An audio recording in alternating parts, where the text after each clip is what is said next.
এনে বল, এবার বলেছে সব খাস ভালো না, শুনবি তো না।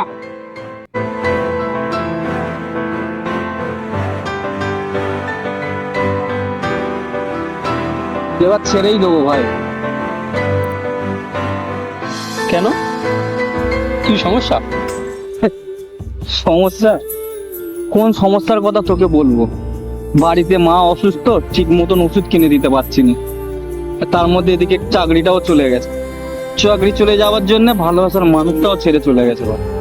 আর এদিকে বন্ধু বন্ধু বন্ধুরা এখন আমাকে সময় দিচ্ছে না। পকেটে একটা পয়সা নেই যে একটা সিগারেট কিনে খাবো, খেয়ে তোমাদের উড়িয়ে নিজের দুঃখটাকে ভোলার চেষ্টা করো। কেন ভাই এত ঝড়, এত বিপত্তি কেন বলতে পারিস? হুম, বুঝতে পেরেছি। আচ্ছা, তুই ভাই একটা কথা বল, আজ তুমি যত বড় বড় ঝড় হয়েছে, সেই ঝড়ে সবচেয়ে আগে কোন গাছ ভেঙেছে? যখন সত্য গাছ দেখি শুরু শুরু মাছ আছে, কোনটা শক্ত মাছগুলো আগে ভেঙেছে দেখতে আগে। আগে তো কোনোদিন মনে হয়নি কোনটা শক্ত গাছগুলো আগে কেন ভেঙেছে, সরু গাছগুলো কেন ভাঙে? হুম হুম, না, কারণ সরু সরু বাঁশগুলো বাতাসের সাথে খেলেছে, আবেগপ্রবণ আনন্দের সাথে বাতাসের সাথে মিশেছে।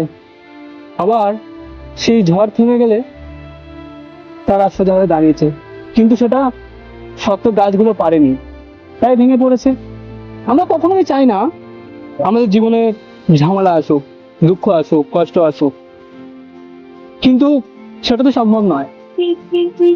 সমস্যা আসবেই, এগুলো জীবনের অংশ। এগুলো ছাড়া জীবন অসম্পূর্ণ। জীবনের আসল শক্তি হলো সমস্যাগুলো আটকানো নয়, সেগুলো থেকে বেঁচে থাকার লড়াই করার শিক্ষা, ধৈর্য ধরে অপেক্ষা করার শিক্ষা। কারণ ঝড় একদিন থেমে যাবে, সমস্যা একদিন মিটে যাবে, সব ঠিক হবে। একদম ঠিক ভাই।